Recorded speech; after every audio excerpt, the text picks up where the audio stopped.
교독을 하겠습니다.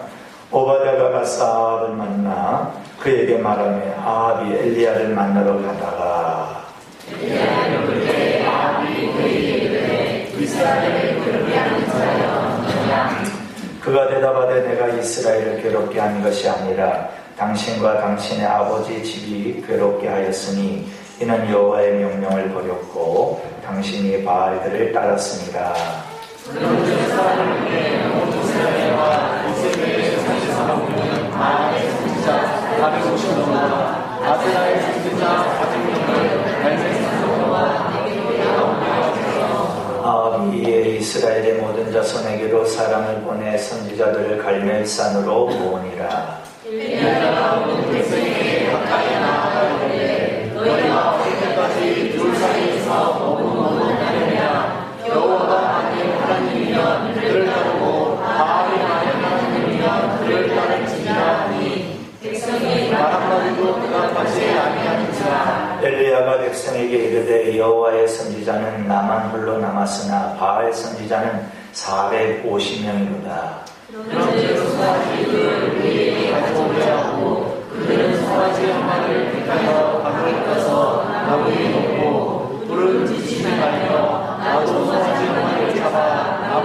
위에 놓고 불을 붙이지 않고 함께 봅니다. 너희는 너희 신의 이름을 부르라. 나는 여호와의 이름을 부르니 이에 불로 응답하는 신 그가 하나님이라.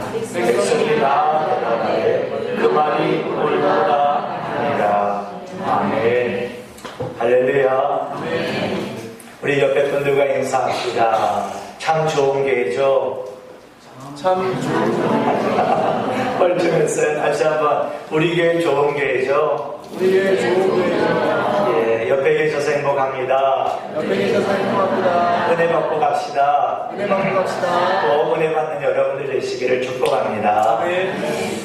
오늘 본문의 말씀 속에서 저는 여러분들에게 우리 신앙의 색깔은 어떻습니까? 이런 말씀을 한번 전해보고자 합니다. 이솝우화에 보니까 박쥐 이야기가 있더라고요. 박쥐. 하루는 박쥐가 옛날 길짐승과 날짐승이 막 싸우는 걸 봅니다. 길짐승과 날짐승이. 그런데 박쥐가 옆에서 이렇게 구경을 하다가 기회를 엿보면서 이 편을 택했다가 저 편을 택했다가 그러는 거예요. 그래서 길짐승이 이길 것 같으면 나 발 있어 하고 발을 보여주고 날짐승이 이길 것 같으면 나 날개 있어 하고 날개를 보여주는 거예요. 그런데 한참 길짐승과 날짐승이 싸우다가 평화협정을 합니다. 우리 더 이상 싸우지 말자. 그래서 싸우지 말자 협정을 해놓고 나니까 어떤 일이 벌어졌냐면 이제까지 우리가 싸우는 동안 이 편 저 편에 붙었던 저 박쥐 저건 뭐야? 저거 양다리 걸친 거 아니야? 기회주의자네. 여러분, 그래서 이 길짐승에도 왕따 당하고 날짐승에게도 왕따 당해서 박쥐는 갈 곳이 동굴밖에 없었대요. 이솝우화의 이야기입니다. 그러나 한 번쯤은 생각해 볼 필요 있겠죠. 오늘 말씀에도 이렇게 말합니다. 하나님이 참 하나님이면 하나님 편에 서고 바알이 참 하나님이면 바알 편에 서라. 그 둘 사이에서 너 분명한 너 의사 표현을 하라. 이렇게 알려줍니다. 우리 아이들이 이제 초등학교에서 중학교로 올라가고 중학교에서 고등학교로 고등학교에서 대학교로 올라가면 사뭇 환경이 다를 거죠. 또 한 학년씩 진급을 해도 환경이 다르죠. 친구들이 아는 친구도 그 반에 있겠지만 몰랐던 친구도 많이 되어지고 또 선생님도 바뀌게 되겠죠. 그럴 때 우리 자녀들, 우리 미소교회 출입하는 성도의 자녀든 우리 교회 다니는 부모는 아니라도 우리 교회에 출석하고 있는 주일학교 학생들은 이 새학기 새학년에 내가 어떤 사람인지 분명히 보여줄 수 있는 이런 결단들이 우리 학생들에게 있기를 바랍니다. 그래서 우리의 승부는 성적으로 내는 게 아니라 하나님이 나를 지켜주시고 하나님이 나를 지혜주시고 하나님이 나와 함께함으로 말미암아 내 앞에 대적이 450명이든 내 앞에 대적이 850명이든 그것이 아무리 권세를 가진 자든 나는 하나님을 믿는 것 때문에 다함대히 나아감으로 말미암아 승리하는 이런 아름다운 일들이 우리 학창시절부터 하나 둘 쌓아져 올라가면 여러분들은 신앙의 영적 거인들이 다 될 줄로 믿습니다. 그런 일들을 위하여 우리 어머니 아버지들도 아이들이 학교 공부를 할 때 이왕이면 믿음도 좋고 공부도 잘하는 아이를 만드셔야 돼요. 공부를 위해서 믿음을 담보 잡으면 안 되는 거예요. 그래서 쟤는 잘생겼는데 공부도 잘해. 미쳐버리잖아요. 그죠? 쟤는 믿음도 좋은데 공부도 잘해. 그러면 세상에서 승부를 걸 때 힘을 낼 수 있다 그 말이죠.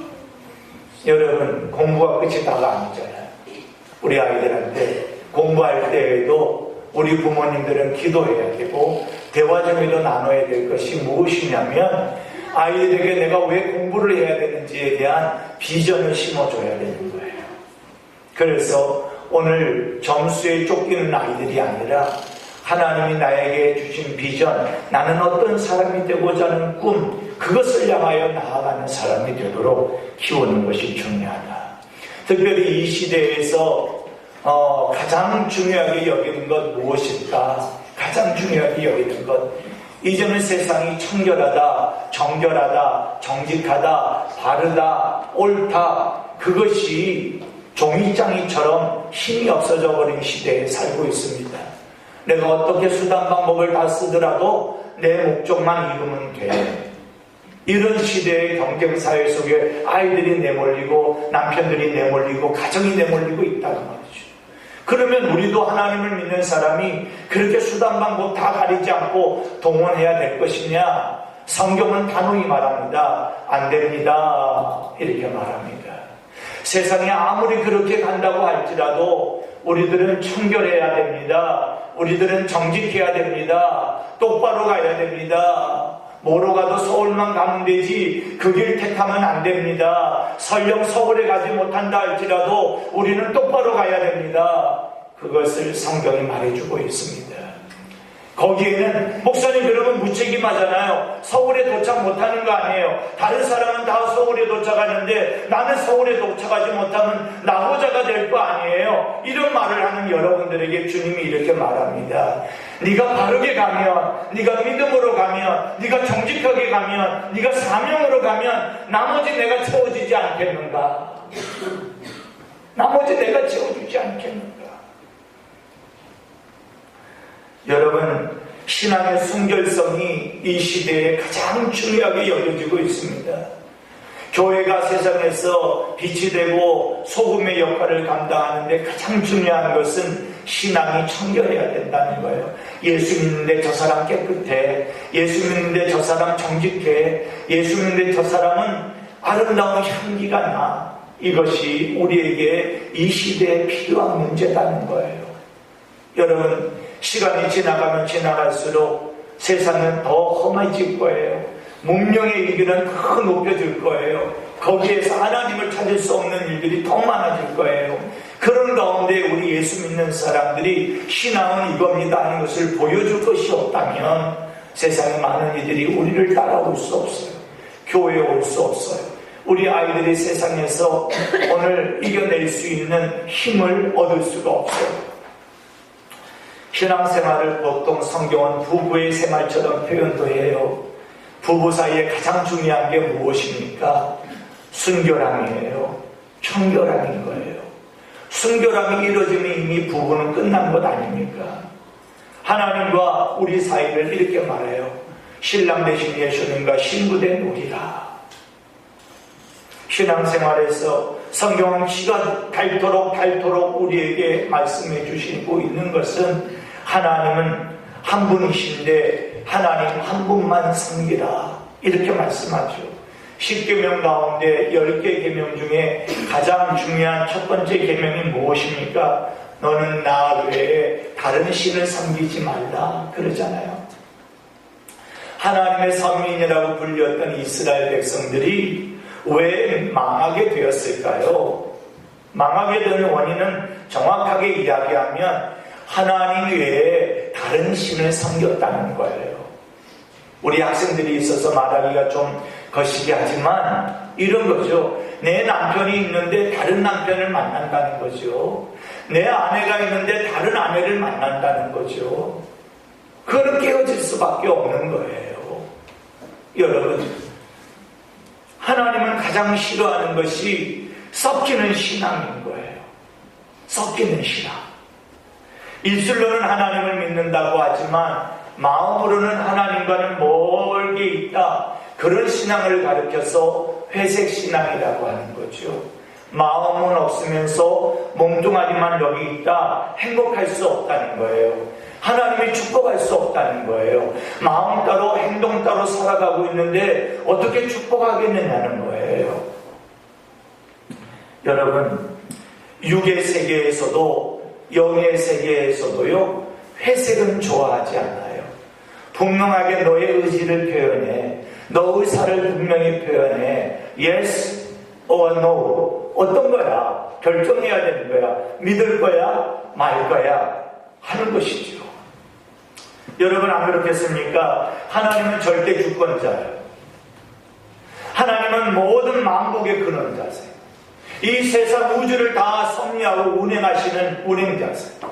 하나님은 창조주시고 우리는 피조물이에요. 갑자기 우리가 어디서 뚝 떨어진 존재가 아닌 거예요.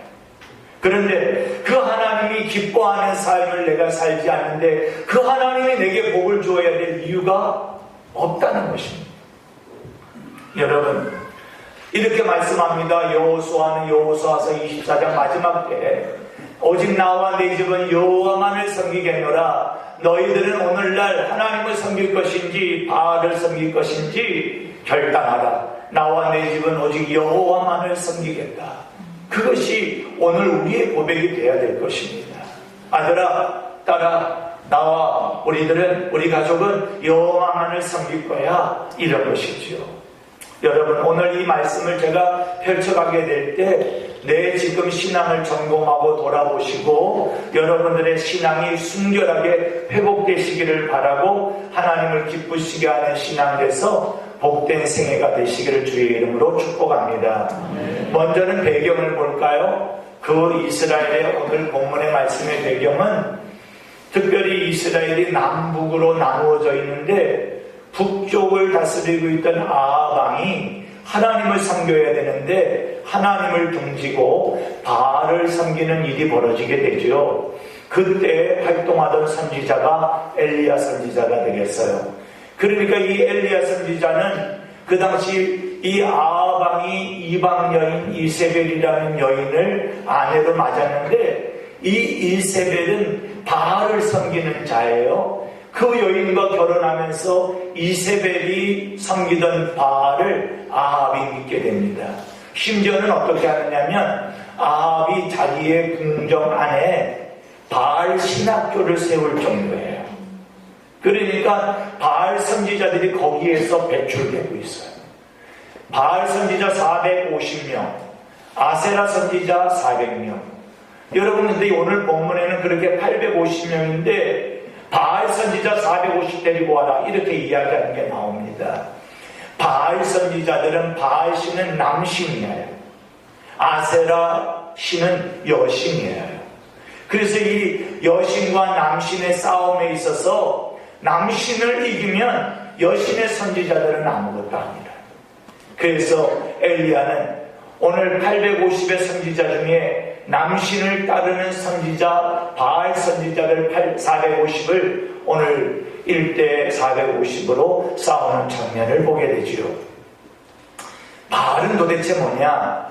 바알은 가나안 사람들이 섬기던 가나안의 원주민들이 섬기던 신인데 뜻이 뭐냐면 주인이다 이 뜻이에요. 주인. 여러분, 아합과 이세벨의 영향으로 하나님을 섬겨야 될 이스라엘 백성들이 하나님을 등지고 이제는 바알을 나의 주인이라 이러고 섬겼다는 거예요. 섬긴 이유가 뭘까요? 섬긴 이유는 딱 하나입니다. 세속적인 욕심 때문에 섬기게 돼요. 어떤 욕심?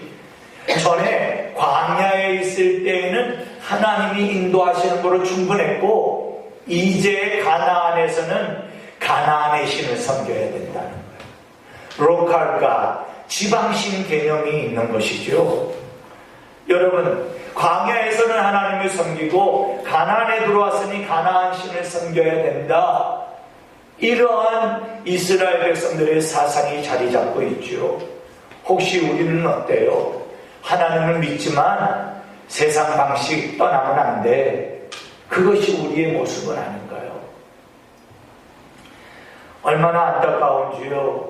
하나님이 세상 모든 것 주관하시고 다스리시고 운행하시고 축복하시고, 그런데도 불구하고 가나안을 장악한 게 바알신이라고 그 바알신을 섬기고 따라가더라. 그러니까 즉 이런 말이죠. 여호와 하나님은 조상 때부터 섬겼던 신이니까 그냥 조상신으로 섬겨오는 것으로 끝나고 나는 내가 섬기고 싶은 신을 섬기겠노라. 그런 거죠.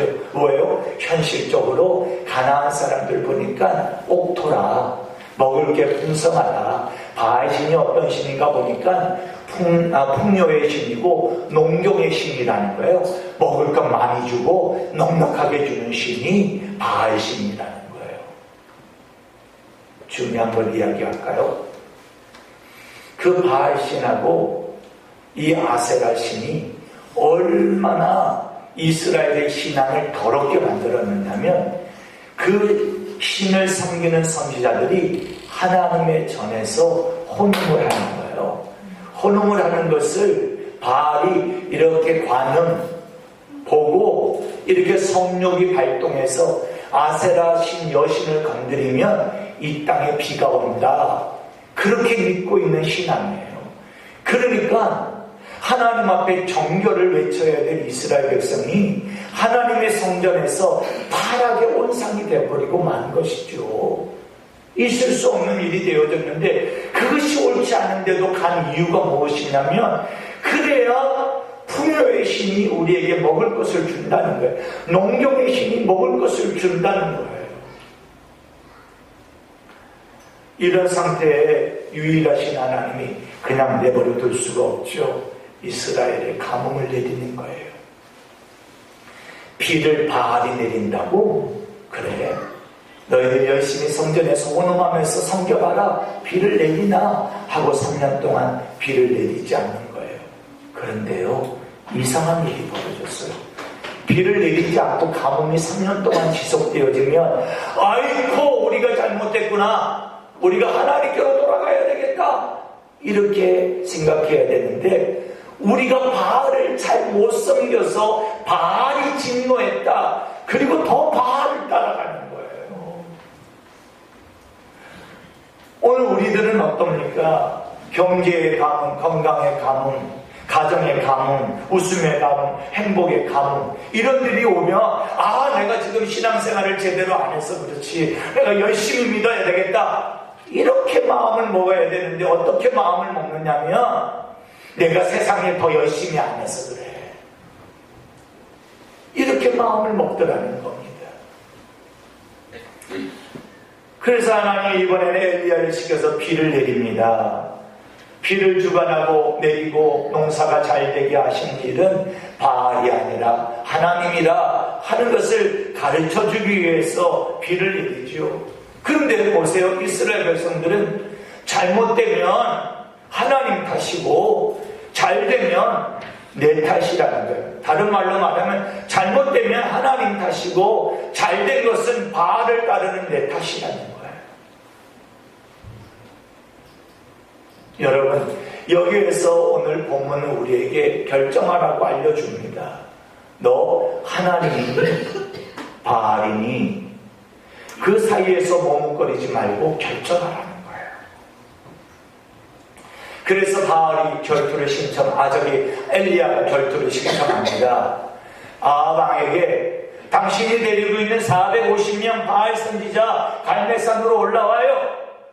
거기에서 당신이 믿는 바알신이 참신인가, 우리 하나님 여호와가 참신인가, 거기에서 승부냅시다.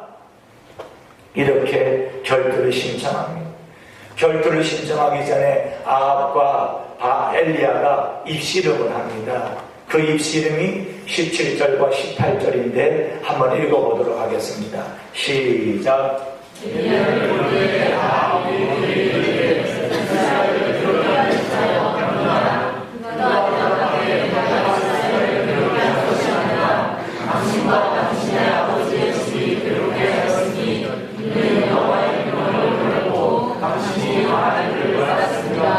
아합은 엘리야 너 때문에 우리가 괴롭다고 말하고 엘리야는 당신 때문에 이렇게 이 나라가 피폐해졌습니다. 이런 이야기를 하고 있는 것이죠. 갈멜살 전투가 일어나게 되는 것입니다. 그런데 24절에 보니까 어떻게 전투하는 방식을 택하게 되느냐면 이런 방식을 택하죠. 똑같이 오늘 제물을 제단에 올려놓고 자기가 각자 있는 신을 불러서 불로 응답하면 그게 참신인 줄 알자, 이런 거죠.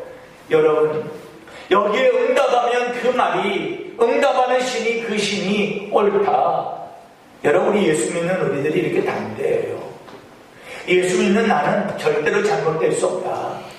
예수 믿는 나는 하나님이 지켜주신다.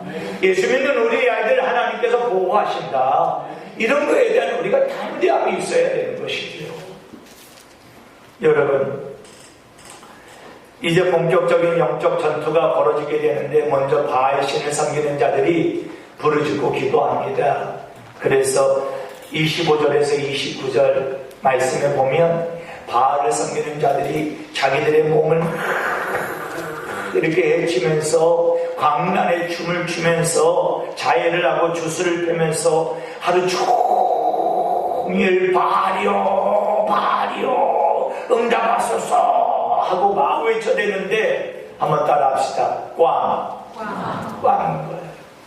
이제 엘리야가 합니다. 엘리야가 하는데 엘리야는 특별한 모양을 갖춥니다. 특별히 거기에다가 제단을 쌓는데 오늘 12돌로 제단을 쌓아요. 12돌은 12지파를 가리키는 것이고 그 지파의 12지파의 제단을 만든 것은 회복을 상징하는 것이에요. 그런데 이 제단 위에 나무를 올려놓고 그리고서는 재물을 올려놓고 거기에다 물을 가득 부어요. 왜 그러냐면 그 당시에 재물을 넣을 때마다 우상 숭배자들이 트릭을 썼어요. 트릭. 그러니까 그 안에 무엇이 딱 들어가면 불이 탁 올라오도록 트릭을 장치를 해놓은 거예요. 그러니까 그 트릭에 여지마저도 없다 하는 뜻으로 물을 다 부으죠. 여러분, 말라 비틀어져도 태워질까 말까 하는데 그것에 물을 한간히 부었다 그러면 불이 내려도 꺼져버릴 거 아니겠어요. 그러니까 자연현상이다, 트릭이다, 술수다, 꾀다, 계획이다, 그런 모든 여지를 엘리야는 다 제거하고 순수히 혼자 하나님 앞에 기도하잖아요. 하나님 불로 응답하셔서 하나님이 참 신인 것을 드러내 주십시오. 하나님 응답하셔서 내가 하나님 선지자인 것 증거해 주세요. 이렇게 기도 안 했다 그 말이에요. 내 입장 좀 세워주세요. 나 좀 알려주세요. 이렇게 기도하지 않고 하나님 불로 응답하셔서 이 백성들이 바알이 참신이 아니라 하나님이 참신인 것 드러내 주세요. 여러분, 여기에서 답이 생겼어요. 목사로서 여러분들에게, 위소교에 출석하는 여러분들에게 꼭 당부합니다. 여러분 입장 체면 나 살려주시고 내 입지 좀 세워주세요 기도하지 마시고 하나님 나를 통하여 하나님 영광 드러나고 영광 가리는 내가 되지 않게 해주세요. 그렇게 기도하면 하나님이 응답한다. 우리 기도의 방법이 바뀌어야 된다. 나를 통하여 하나님의 영광이 드러나기를 원합니다. 그래야 되는데 하나님이 계시다면 이게 뭡니까? 내가 예수 믿는데 사업도 안 되고 집은 지지고 먹고 싸우고. 기도가 그렇게 되면 안 된다. 열왕기상 18장 38절에 보니까 엘리야의 기도에 하나님이 이렇게 응답하시네요. 어떻게 응답하신다고요? 여호와의 불이 내려서 번제물과 나무와 돌과 흙을 태우고 도랑이 물을 다 핥아버렸다는 겁니다. 바싹 말려버렸다는 거예요. 얼마나 강력한 물이 내렸는지 하나님이 다 태워 흠양해버렸다. 여러분, 여기에서 알려주는 게 뭡니까? 하나님이 유일하시다. 오직 하나님만이 하나님이시다. 그걸 알려주는 것입니다. 그러면서 이 불의 응답이 있어진 38절 다음에 39절에 보니까 모든 백성들이 보고 엎드려 뭐라고 말을 하냐면 여호와 그는 하나님이시로다. 여호와 그는 하나님이시로다. 하나님이 참 하나님이시로다. 이렇게 외치게 되는 것이죠. 사랑하는 성도 여러분, 하나님 보이지 않나요? 하나님의 역사한 현장이 나타나는 것이죠. 오늘 하나님이 역사한 십자가의 흔적이 있는 것이죠. 그래서 여러분, 십자가에 있어서 예수님의 죽음과 부활은 하나님의 하나님 되심을 드러내는 가장 중요한 증거라는 겁니다. 여러분들은 믿으시는지요? 예수님이 십자가에 못 박혀 죽으셨고, 예수님이 부활하셨고, 예수님이 승천하셨다. 그것을 여러분들이 믿으시는지, 우리 지금 여기 학생들은 믿고 있는지 모르겠어요. 내가 믿으라 그런다고 믿어지는 것은 아니죠. 우리들은 하나님을 믿는다, 무엇을 믿는다 할 때 눈으로 봐야, 손으로 잡아봐야, 확인해야 믿는다 이렇게 말합니다. 그러나 엄밀한 의미로 철학적인 것은 그거는 믿는다 그러지 않고 눈으로 보고 확인하고 만져보고 경험한 다음에 믿는 것은 믿는다 안 하고 그는 안다 이렇게 말을 합니다. 믿는 것은 눈에 보이지 않지만 있다는 걸로 인정할 때 믿는다 그렇게 말을 하는 겁니다. 우리들은 이순신 장군을 믿습니다. 그죠? 이순신 장군 당시에 선조시대에는 이순신 장군을 알았어요. 그런데 지금 우리가 역사 속에 이순신 장군이 있다는 것을 안다 그러지 않고요, 믿는다 그래요. 본 적은 없지만 역사적인 근거를 보니까 이순신 장군이 있었다는 거예요. 여러분, 내 주장이 하나님이 살아계시다, 예수님이 계시다 이런 말씀을 내 주장을 하는 것이 아니에요. 역사적 사실이라는 거예요. 여러분, 타 종교인들 한번 여러분들 잘 보세요.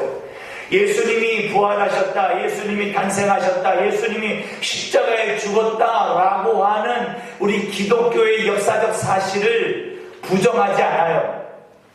다른 종교 사람들도요. 불교인들도 인정해요. 유교인들도 인정해요. 이슬람도 인정해요. 다 인정해요. 근데 우리와 종교가 다르다는 것 때문에 다른 데 있을 뿐이에요. 여러분, 빌라도 보고서라는 것이 있습니다. 빌라도 보고서. 그 빌라도 보고서라는 것이 이렇게 책자로 나와 있어요. 저 빌라도 보고서는 어떤 내용이냐면 빌라도가 예수님을 재판하잖아요. 그리고 사형에 내놓잖아요.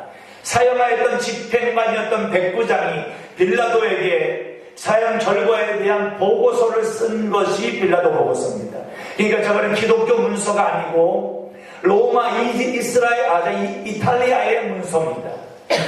그러니까 빌라도가 예수를 십자가에 못 박는데 내어주고 그가 십자가에 못 박혀 죽었고 죽을 때 어떤 일이 벌어졌고 무덤에 묻혔고 군인이 가득 지켰는데 무덤문이 열렸고 무덤이 빈 무덤이 됐다. 그리고 부활했다고 하는데 종교 지도자들이 와서 제자들이 돈 주고 제자들 그 시체를 가져갔다.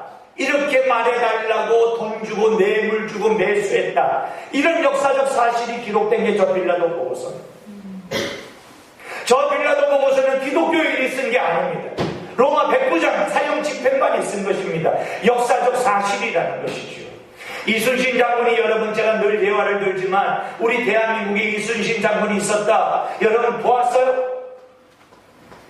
만나봤어요? 근데 어떻게 믿어요? 우리의 역사 속에 있을 뿐만 아니라 일본의 역사에 있고 영국의 역사에 있고 중국의 역사에 있는 거 보니까 이순신 장군은 역사적 사실이다 그 말. 예수님은 이것에 대해서 어느 누구도 거짓말이다라고 말하는 이가 없습니다. 교회를 핍박하고 비난하고 험해를 입히는 일들은 예수가 잘못된 것이 아니라 예수를 믿는다는 내가 입으로는 예수를 믿는데 마음으로는 예수를 믿지 아니하고 전혀 예수 믿지 않는 사람과 똑같이 살아가는 나의 모습 때문에 그러고도 네가 예수 믿는 사람이라고 그래. 이 말에 욕을 먹는 것이지 예수가 틀렸다는 이가 누가 있습니까? 기독교를 향하여 기독교라고 쓰는 사람도 예수 믿는 우리들을 욕하는 것이지 예수를 욕하는 것이 아니지 않느냐. 그러므로 이 시대에 주님이 우리에게 간절하게 요구하는 것은 신앙의 순수함이다. 온전한 신앙인 겁니다. 적당히 얼마 부리고 필요할 때 주님 찾고 필요 없으면 잊어지는 존재가 예수님이 아니다는 겁니다. 빌라도의 복에 보면 그 예수가 부활했다.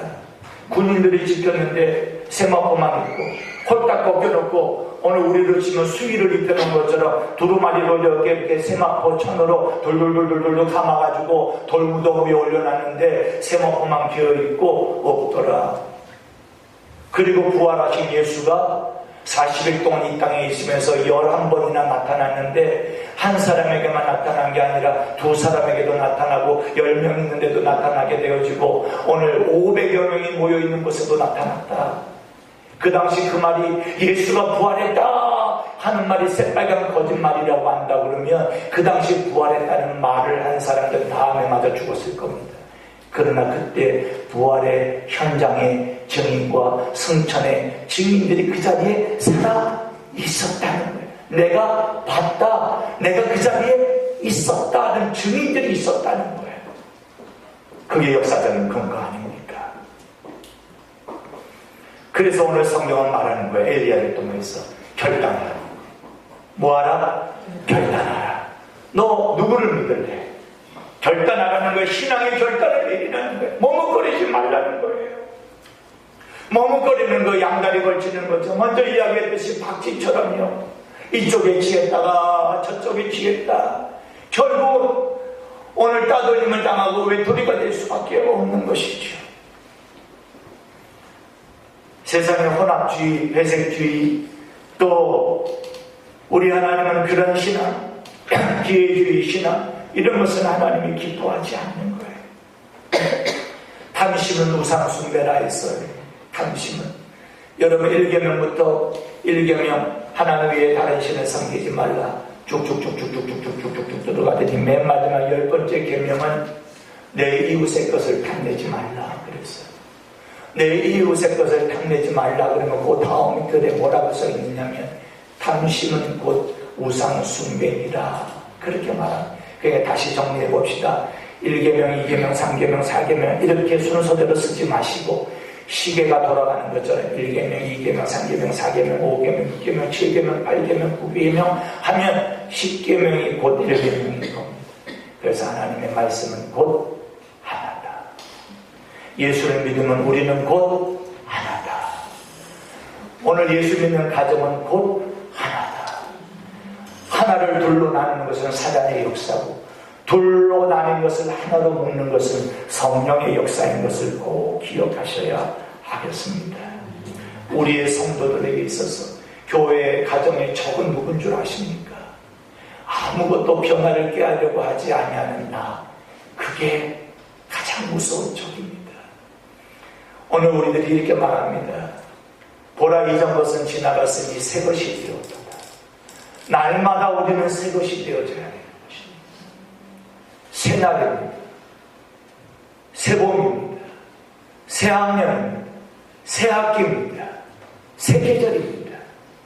날마다 새로워지는 은혜들이 여러분에게 있기를 축복합니다.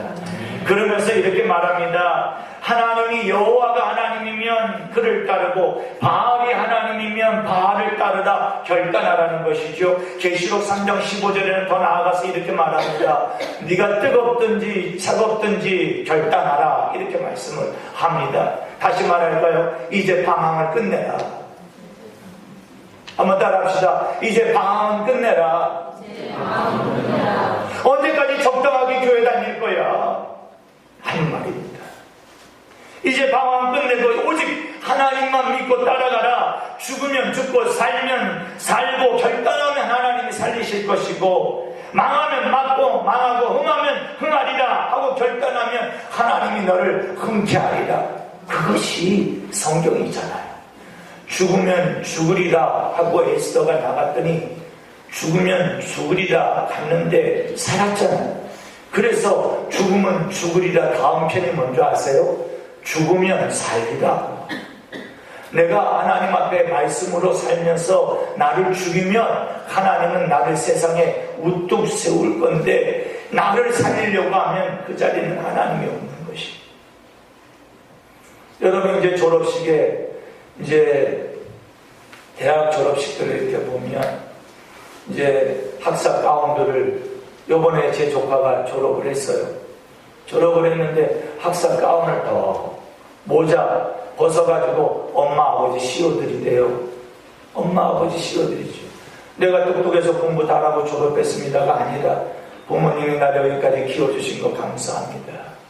나를 이렇게 학교를 대주고 공부시키고 뒷바라지 해주셔서 감사합니다. 내가 이렇게 졸업하게 된 것은 다 아버지 어머니의 은혜입니다 하는 것이 씌워주는 의미가 담겨있는 것 아닙니까?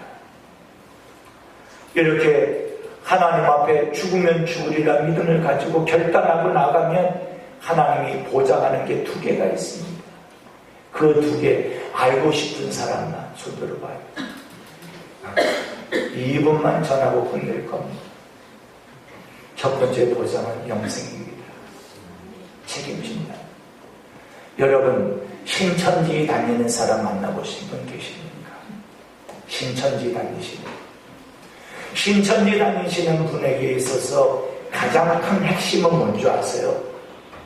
그 교주인 이만희가 영생을 준다는 거예요. 그래서 그 영생을 내가 받겠다는 거예요. 그러면 똑똑하고 지혜로운 여러분들은 벌써 그거 하나에도 여러분들이 이거 이상한데 그래야 돼요. 왜? 사람이 이 땅에서 영원히 살 수 없는데 이 땅에서 영생을 준다? 이거 뭐가 안 맞아. 봐봐요. 죽은 다음에 영생을 준다? 그 말을 믿어야 되는데 신천지는 죽은 다음에 영생이 아니라 이만희를 잘 믿고 따르면 영생을 이만희가 준다. 그래서 그 영생을 받으려고 쫓아간다는 거예요. 근데 오늘 사람이 영생을 준다는 게 어디 있습니까? 성경에는 그 영생을 하나님께서 주십니다. 두 번째로는 어떤 보장을 하느냐면 내가 반드시 너를 축복하겠다. 영생은 내세의 축복이고요. 축복은 이 땅에 영생은 이생의 축복. 죄송합니다. 내세의 축복이고요. 축복을 약속하시는 것은 이 땅에 사는 동안 하나님이 주시는 것이다.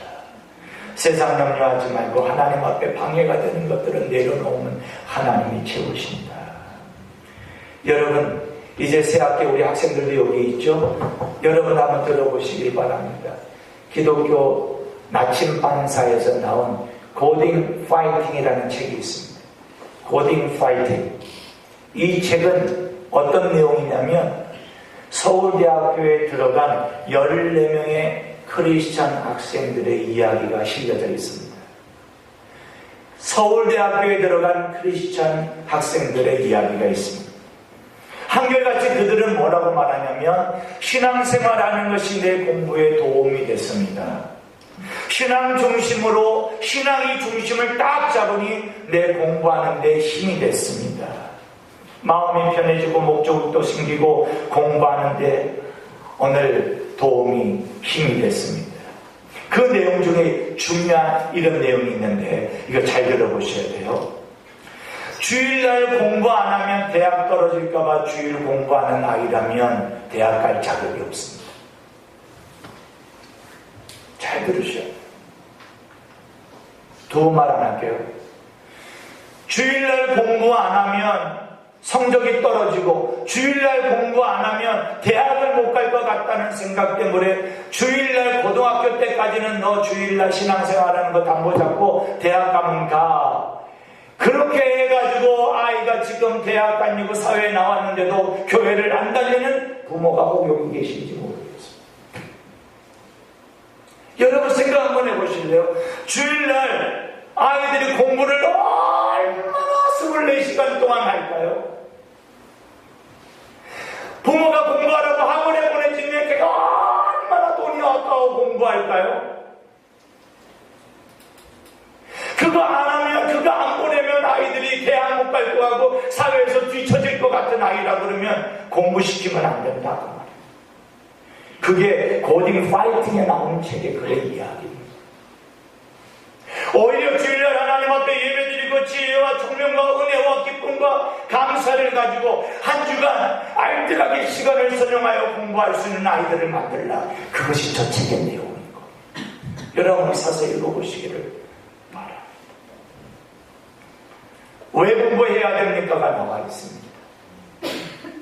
여러분 오늘 하나님을 등진 채 세상에서 성공하라고 세상 방식으로 잘 되어진 그 끝내는 하나님의 기쁨이 되지 않는다는 거예요. 꼭 그것을 실패한 뒤에서야 우리가 그때 그렇게 할 필요가 있겠습니까? 한번 따라합시다. 신앙의 보험 들자. 신앙의 보험 들자. 하나님을 내가 믿는 것이 사실이고 하나님이 지켜준다는 게 사실이고 하나님이 인도한다는 게 사실이면 그 하나님이 나의 삶의 자리를 인정하도록 하나님이 나의 삶의 자리에 함께 계시도록 하나님이 나의 삶의 자리를 책임지도록 만들 책임은 나입니다. 하나님이 가지실 때 하나님이 기뻐하는 자리에 여러분들이 발견되어야 되지 않겠습니까? C.S. 루이스라는 분이 이런 말을 했는데 너무나 좋은 글이라서 화면에 써올렸습니다. 읽어보고 마치겠습니다. 시작. 천국을 지향하면 세상을 덩으로 얻을 것이고 그러나 세상을 지향하면 둘 다 잃고 말 것이다. 오직 하나님만 믿는 순결한 신앙을 가지고 엄마로서 아버지로서 직장인으로서 가정주부로서 자녀로서 학생으로서 성도로서 목사도 아멘 하면 좋겠다. 그렇게 살아보라. 하나님이 너 가지고 장난치겠느냐? 하나님이 너 가지고 장난치겠느냐? 하나님이 우리 가지고 장난치려고 우리를 만드신 게 아닙니다. 하나님은 우리에게 어떻게 해서라도 복을 주시려고 안달이 나신 분이 우리 하나님이라는 사실을 꼭 믿고 사실을 축복합니다. 하나님 아버지 감사합니다. 우리 미소교회를 기억하시고 지켜주시고 오늘 학생들과 함께 예배드리는 이 시간 우리 자녀들에게 지혜와 총명을 더하시고 믿음으로 저들의 앞날을 펼쳐갈 수 있도록 도와주시고 사랑하는 가정들도 믿음으로 서가는 아름다운 결단들이 있게 하여 주셔서 가정도 직장도 사업도 일도도 학업도 모든 일이 합력하여 선을 이루는 축복의 일들이 되게 해 주옵소서.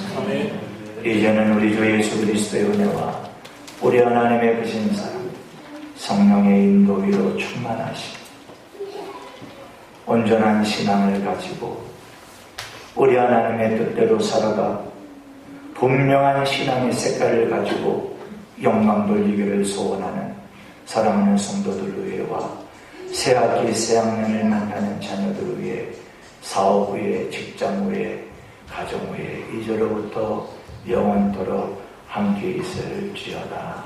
아멘.